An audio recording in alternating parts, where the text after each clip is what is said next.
Hi,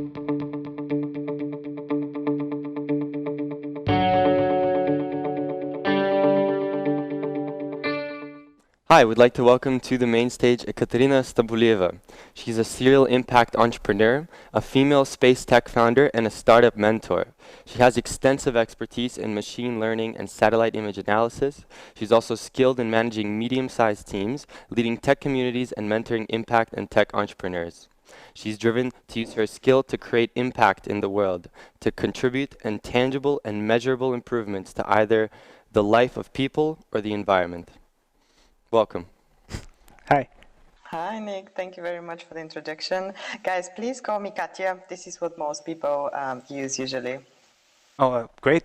So, Katya, I just learned that you're drinking some tea. What kind of tea are you drinking? Oh, it's a green tea for me this morning. I'm 2 hours ahead of you, so it's still early morning for me on a Saturday. So I decided to have a bit of sips of green tea to wake up and be fresh for our conversation. Oh, that's great. We have downed a few coffees, and now we're ready for you. So, can you start telling us about what got you into AI? Yeah, of course. It was, for me, it all happened on my second year of university when I was studying in Sofia University for my bachelor's.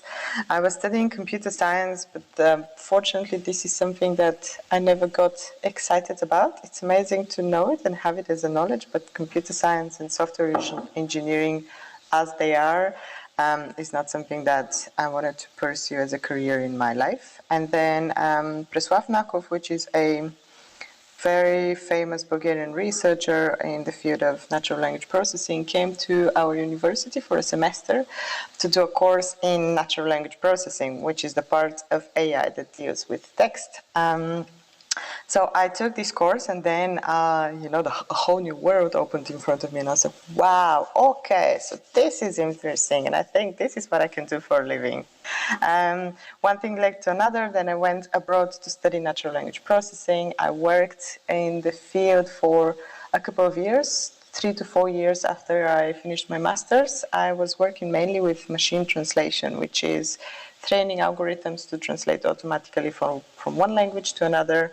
Exactly like Google Translate, with the slight difference that we didn't have as much data as Google did.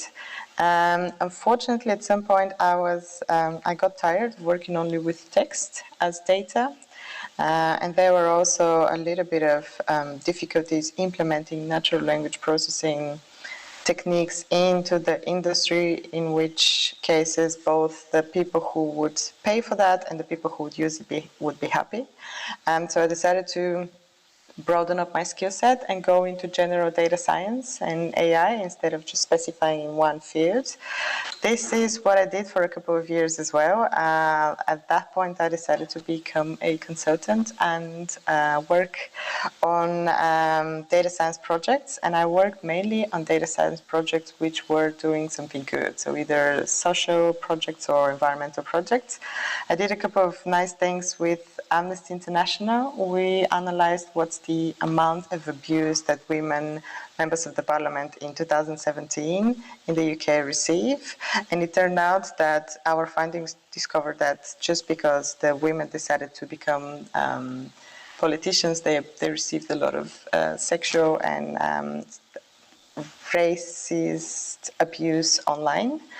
And then we also were doing analysis on what's happening in Nigeria in terms of oil spills, and whether there is an oil spill, the big companies manage to clean it on time, so no environmental damage happens. Before that, I actually had a health tech startup, which taught me a lot about health, a little bit about nutrition, and a lot about processing of images. This startup failed, and now I'm on my second one, which is an environmental startup. And what we're doing is we are helping mitigate wildfires so that they don't turn so big as the disaster that we have in California this summer and what happened last winter in Australia. This is the very brief history of my story around AI. Well, that sounds great. Yeah, that's great. Actually, you partially answered the next question, which was, can you briefly explain the solution that Nina Space offers? I mean, can you go just into a little bit more detail and tell us about these wildfires and how exactly you're using AI to prevent them? Yeah, of course. So when we start working with any kind of data, which is solving a social and environmental project, so when we're working in the impact space, first we also need to understand what's the problem, what's causing the problem, and how we can solve it. And in this case, we actually pivoted our solution. So at the beginning, in 2017, there were really big wildfires in Portugal, where we were at the moment, and we decided, hey, we need to do something about this. And because of that, at that time, I had ties with Amnesty International, and I knew that they're working on a project on analyzing satellite images so that they can quantify the amount of genocide, not genocide, but massacres. I don't remember the English word for that. When the parts of the population are systematically, um, Yeah. I don't know how to say it in a nice way.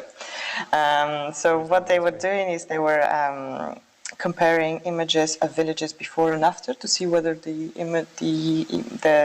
villages were burned, and if the villages were burned, they would assume that no one of the inhabitants was alive anymore. So this is a very nice use case. A very good example of using satellite image to do something good and to quantify what's happening around the world. You can also quantify what are what is the amount of the number of people who are being displaced by a natural disaster or by a war. And at that point, I was thinking, hey, maybe we can combine this way of analyzing satellite images to the environmental problem, which is wildfires, instead of solving social problems like displacement and population extermination. So we started doing this, and we concentrated on wildfire combat at the beginning. So this is everything that happens after the fire has started. Usually a wildfire starts and people ring up civil protection and they say, hey, there is a fire over there. Please come handle it. And then the firefighters are coming with trucks, and hopefully they can extinguish it before it turns into a disaster, which means before it reaches the tops of the crowns of the trees, as long as the trees, the tops of the trees are on fire. This is considered an uncontrollable fire, and what we do as human beings is we try to evacuate as many people as possible and as many animals as possible.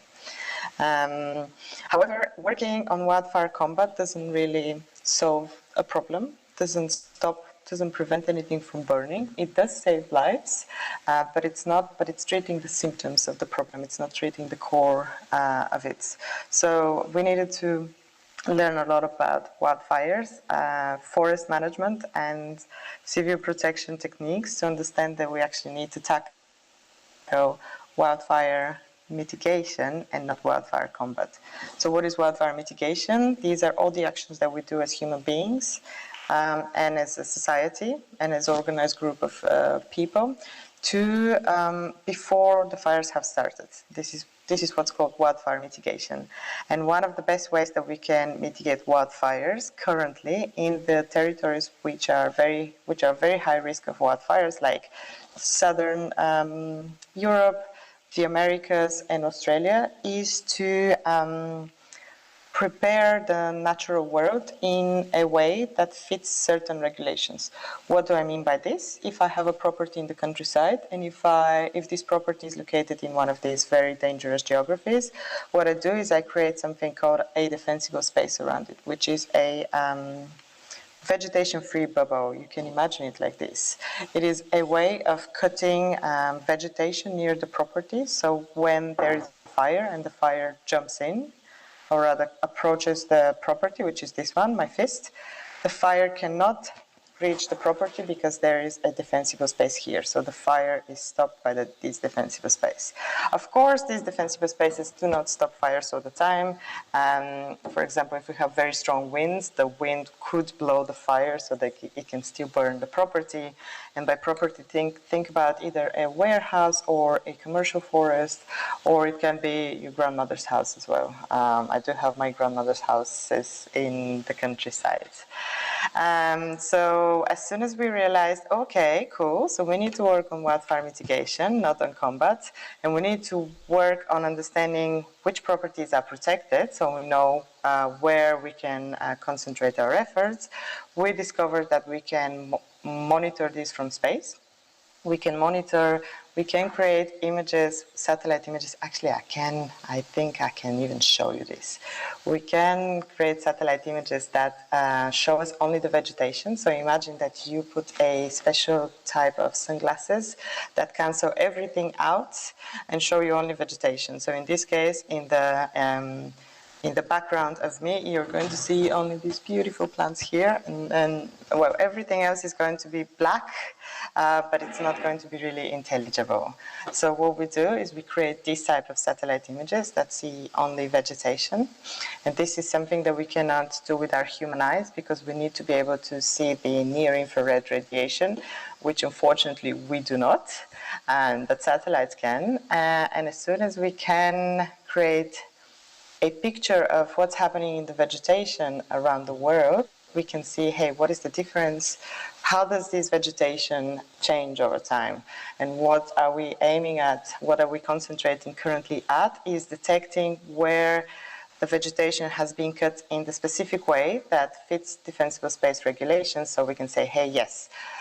In February this year, no defensible spaces were being created. In April, we detect that these properties in the countryside have been protected against wildfires, and then this is also what happens now in August. Let's imagine that now it's August, so we can have this temporal image of how the vegetation changed and how the vegetation changed in accordance with the wildfire preventive measures that need to be implemented in these specific countries. And the good thing about defensible spaces is they are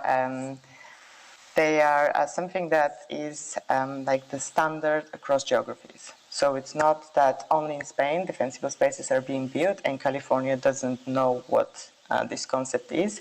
This happens everywhere. And if you want, I can show you how vegetation looks like on some satellite images which I have printed over there. Should I do that? Great, yes. Yeah, let me just grab them. Okay, I'm just reaching out here. Okay. Cool.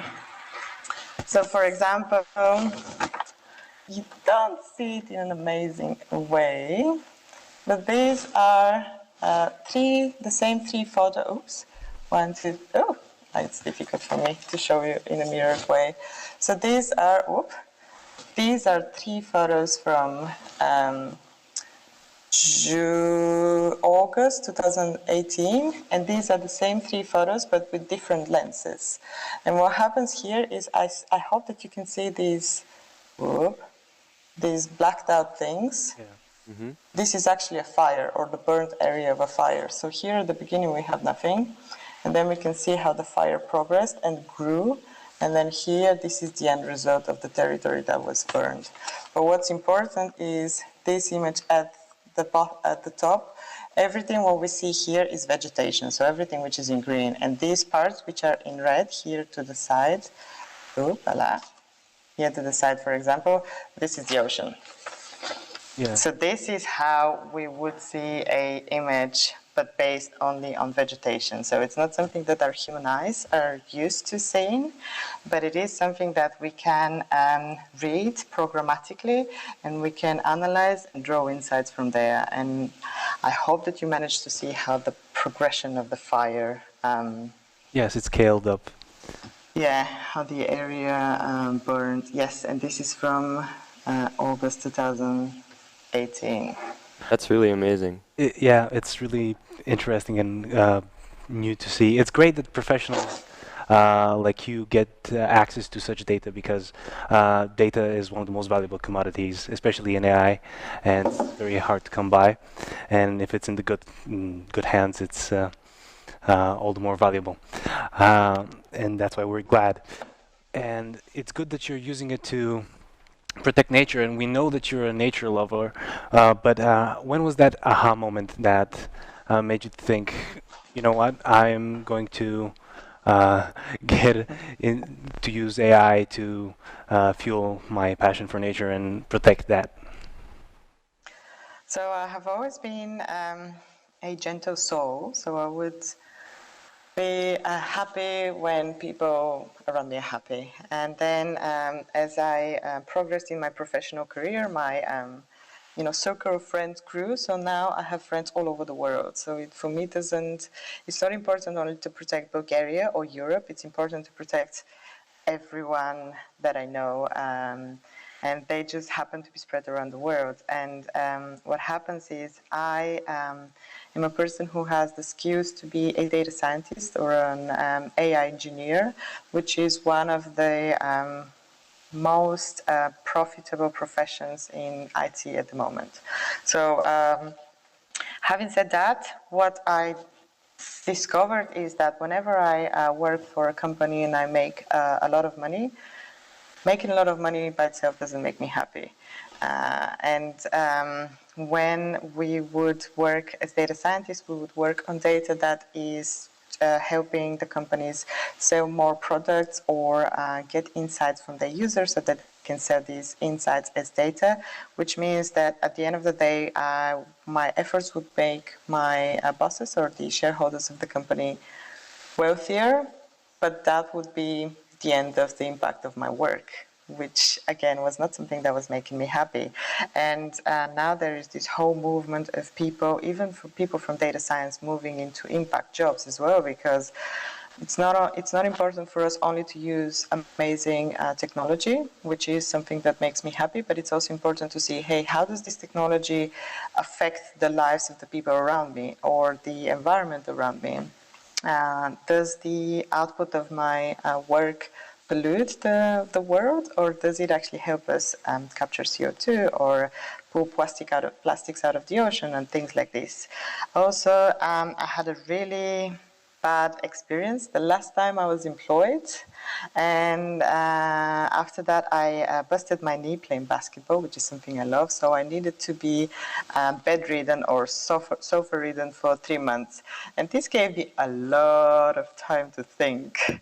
My aha moment was at that time when I could only read and watch TV for 8 hours or 10 hours a day, because it was just uncomfortable and painful for me to move, which gives a lot of time for my brain to process things. And then I was like, you know what? I think I'm going to move into the impact space, and I'm going to use my skills to do something good. And if I fail, hey, at least I've tried. If I succeed, wow, this is going to be amazing.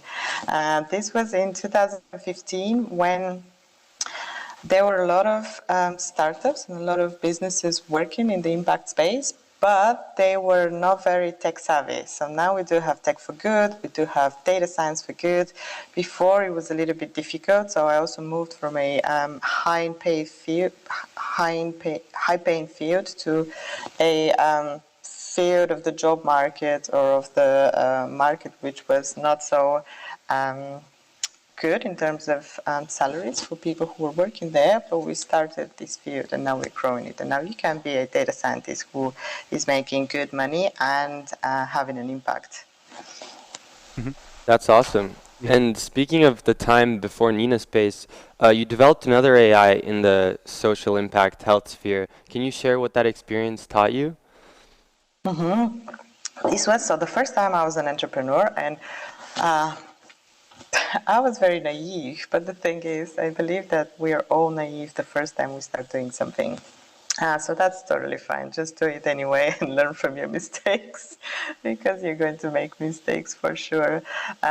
So what I wanted to do is, this was actually again in 2015 when I couldn't walk. I discovered that I needed to change my diet, because I had too much energy. So I kept on eating the same things, but I stopped being able to move. So I had too much energy, and having too much energy and not being able to walk, it's not a good place to be inside of your body. So I needed to change the way I was eating, which led me to learn about nutrition. Which also led me to reading a lot about how what we eat affects our health. Unfortunately, if it affects our health 10 years from now, or 20 or 30 years from now. And I discovered that based on what we would eat, or the bad things that we would eat, we might develop non-communicable diseases, which are diseases that we cannot exchange between us by touching each other. So COVID is totally a communicable disease and not communicable disease.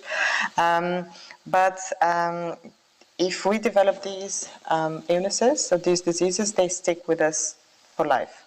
So if I were to develop one of those, for example, a diabetes or a heart condition, this would be with me until the end of my life, which means that I would need to take medication until the end of my life. And I thought this is very bad. It's inconvenient for us. It's also bad for our health because we are going to be sick.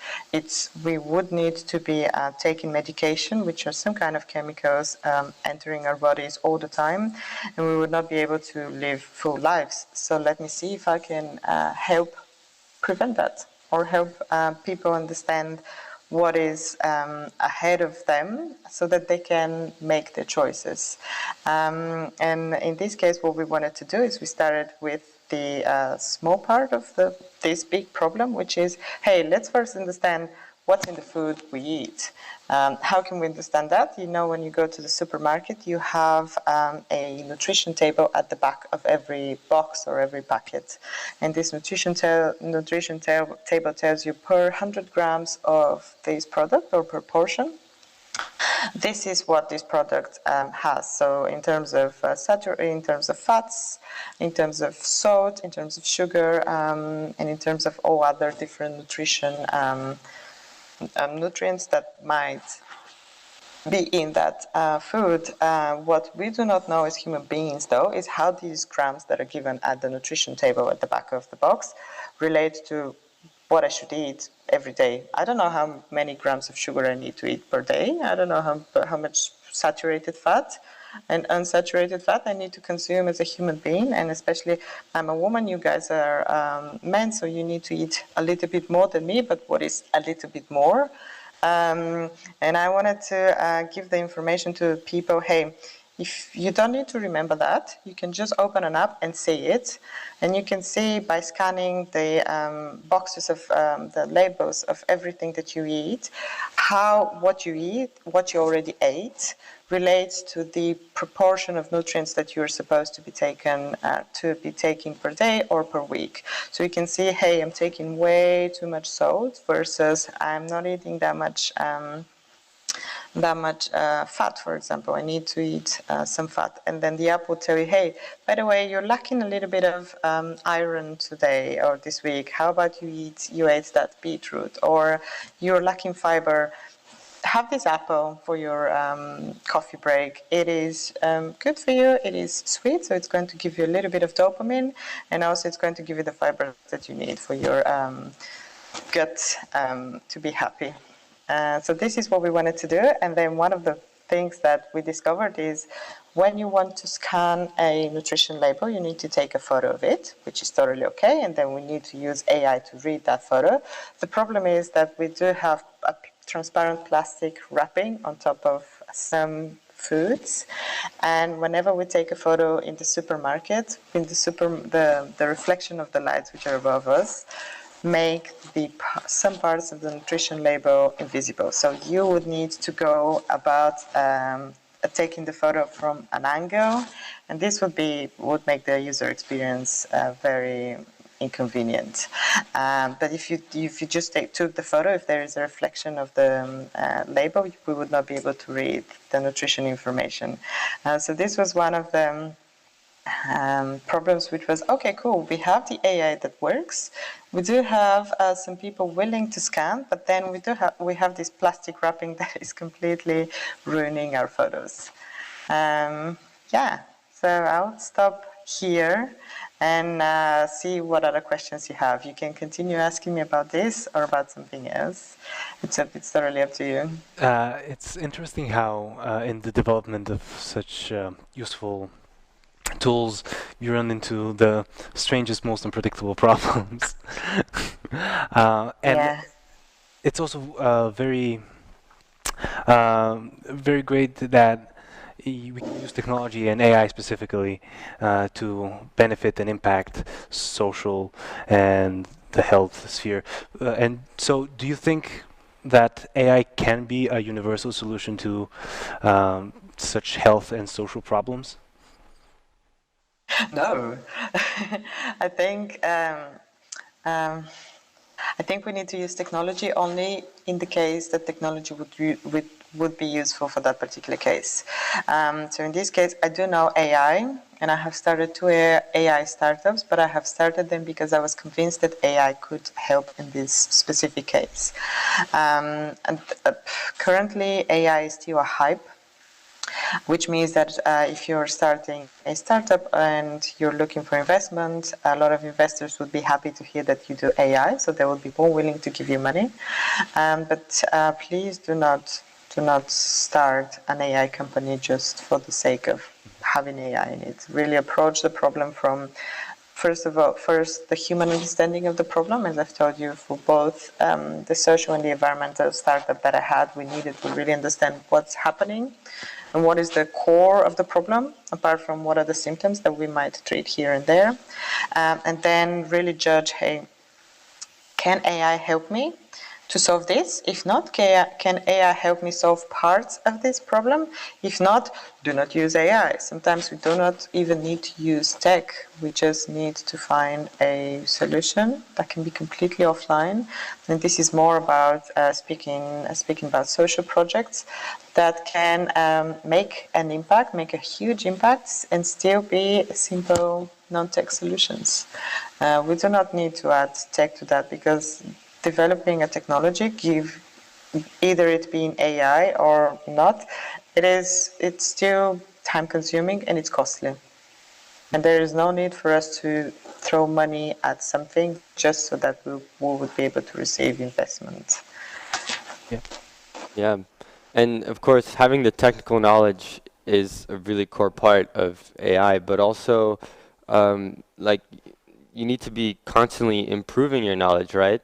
And I was wondering, how do you go about expanding your expertise with AI and the wildlife simultaneously? Or how does one go about it? Yeah, that's a good question. So I must tell you, I do not know everything.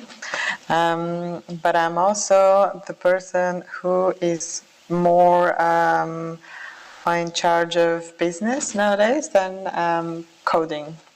So in this case, I trust my tech colleagues that they would research what are the best solutions, what are the best libraries that we need to do, what's changed, and which means sometimes that we need to read academic articles and see, hey, in this conference about satellite image analysis, there was this breakthrough that we think that can be useful for us. But of course, even us as a company, we do not know every single piece of technology that we could use for that can help us with analyzing satellite images or with doing AI in general. To me personally, sometimes I also learn from others. For example, the whole of last week, I was teaching data science as a side project. So I kind of like teaching people, so I keep on doing it. And for me to be able to run this course properly, I wanted to show some data science techniques and visualization techniques. And I was Googling very quickly, hey, how did I do that a couple of years ago? And I discovered, hey, there is a new technology here, and there is a new library there. Ooh, let's see what it does. Excuse me, we're having a bit of technical difficulty. So the thing is, you have started a few tech companies and startups and projects. And that's all great that you can find passion and uh, technical skills within you. But obviously, projects do not depend entirely on one person, and so it's key to motivate and find the right partners and colleagues and people to pursue these projects with. So my question is, where and how do you meet and find these people, and how do you keep them motivated? Yeah, wow. Oh, this is such a difficult question. So in terms of partners and co-founders, I am a solo female founder at the moment. I did have two co-founders, but we had really big disagreements on how we use the money from our company. So now I'm continuing alone. So I still don't know what's the answer of how do you find the correct co-founders for or partners for your business. I was quite afraid when I became a solo founder on what would happen with the company, because it's difficult regardless of whether I'm a female or male solo founder. I have heard that it's more difficult to be perceived as a company that can be successful just because the risk is higher. However, this should not discourage anyone. You can still do it alone. It's a little bit more difficult. It is more difficult when you're speaking to investors. It is more. It's not that difficult when you're speaking to clients, because clients never ask you how many co-founders do you have. You do have more responsibility, and you need to be aware of what your responsibility you bear, and this is very important. So it's very important to know the law within the country that you operate, and you need to make sure that you're not doing anything illegal, which is not something that all founders are aware from the very beginning. So please make that as a mental note. And then in terms of employees, I have been quite lucky, I think, because I had already built a very big network of data scientists around me. So whenever we're hiring, I post on for example, my personal LinkedIn page, and I post in this data science group that I'm part of, which has more than 1,500 people, and so this is already quite a good reach for trying to hire for one position. It's now it's also easier for me to find tech talent, because there are a lot of tech communities around the world. Usually they all gather us together in one endpoint, which is most likely a Slack channel. And these Slack channels always have job posting channels, and there it's very easy to post a job and say, hey, we're looking for people like this, but please bear in mind that we are interested in people who care about the impact of their work. We did have applicants who haven't done anything in the impact space, but they were very interested in discovering that they can actually both work and receive money, so they can support themselves and have an impact to the society or the environment with their everyday work.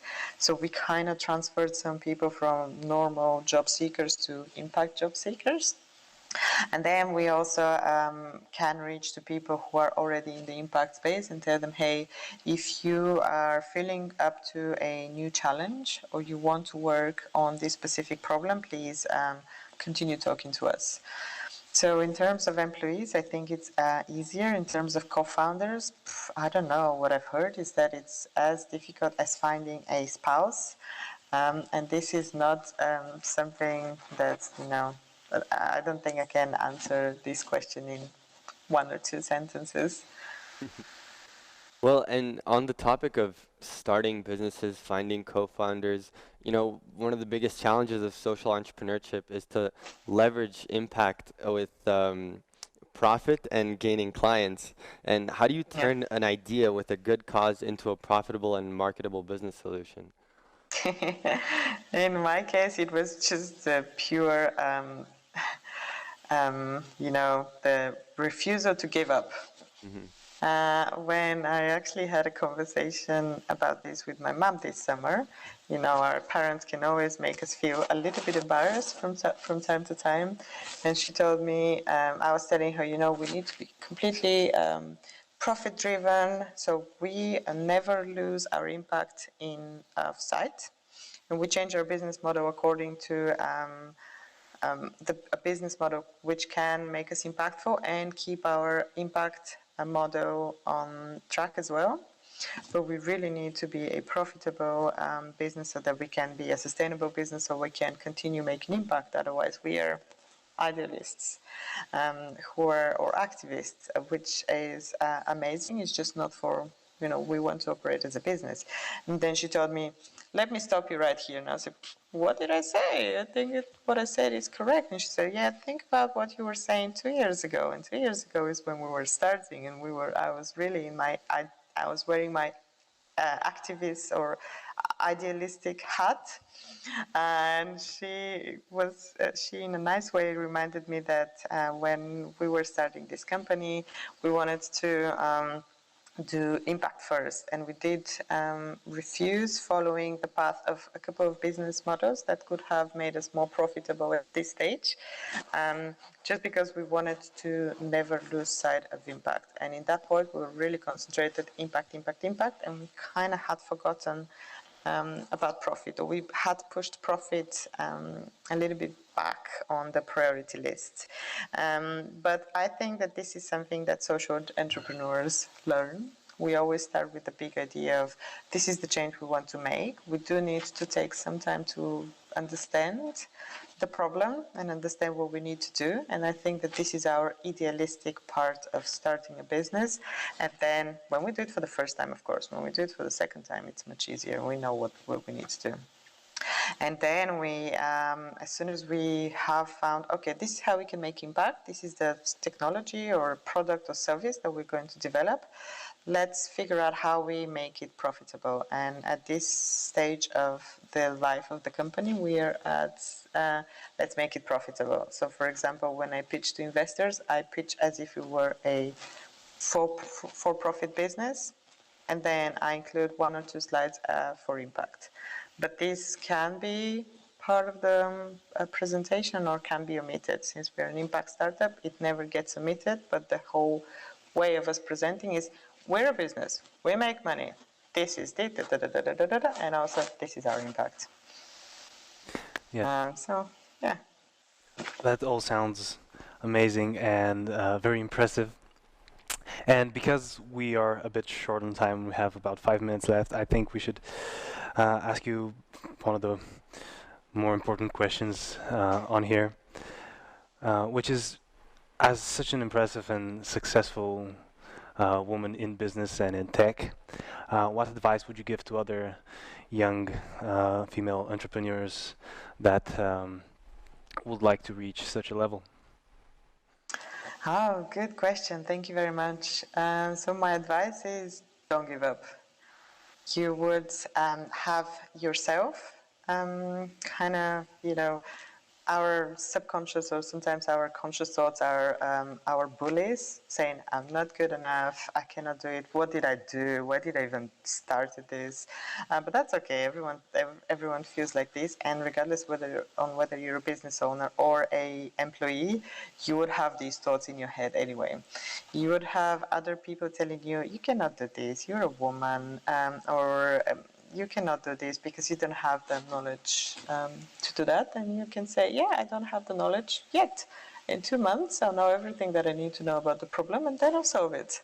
So please, if you want to do something, don't give up. I'm an entrepreneur because this is the only thing that really makes me excited and happy. It energizes me, even though it is hard work.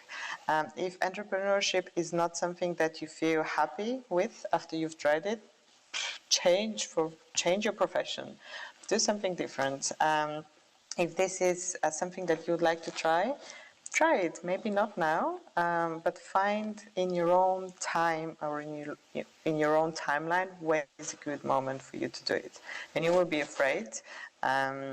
So when you're afraid, it's good to find other people who are just about to start or people who have started to speak about this, to speak about your feelings and what you're thinking of doing and what you have done already. And I found that sharing with people helps you a lot, and you feel that you're not alone. and you feel like, maybe it's not an impossible task if that person has done it and if this other person has done it. Mhm. Well, do you have something else to add? Well, I guess just to close up really quick, do you come to Bulgaria often, and what do you think about the developments in the local startup ecosystem? Yeah, I do come. I usually spend around a month or 2 months in Bulgaria every year. I was there this summer, not currently there. Otherwise, I would have loved. No, maybe we would not meet in Sofia in person. It's pandemic times. I like how the startup scene is developing, and I like seeing a lot of people moving from normal jobs to startup jobs as well. I do. So I live entrepreneurship. So for me, it's a happy news to see that we are growing as a startup community in Bulgaria. And I also like seeing that we do have some impact startups as well. So we might be a small country, but we do not necessarily limit ourselves to just saying, hey, we're a small country, nothing is going to happen here. No, we are a small country, and this and that other thing are happening. So I'm quite happy about this. I have seen a lot of improvements over the last 5 years since this is when I really started concentrating on entrepreneurship, and I cannot wait to see what's coming next as well. Well, thank you very much for this inspirational talk. There's so much more that we would love to ask you, but maybe on another occasion, because you're such an interesting professional. Uh, so again, thank you for inspiring us and our audience. Thank you so much. Thank you very much. And thanks for the invitation. This is actually a very special day for me because it's the first time I'm speaking at a conference that is organized in Bulgaria. We're excited to have you. Yeah. Okay, cool guys. So have a great conference. I'm going to say bye so that I can give the microphone to the next speaker that you have prepared. I'm sure it's going to be amazing. And yeah, keep on inspiring the people in Bulgaria who want to start businesses. Thank you very much. Thank you so much. Thank Bye. you. Bye.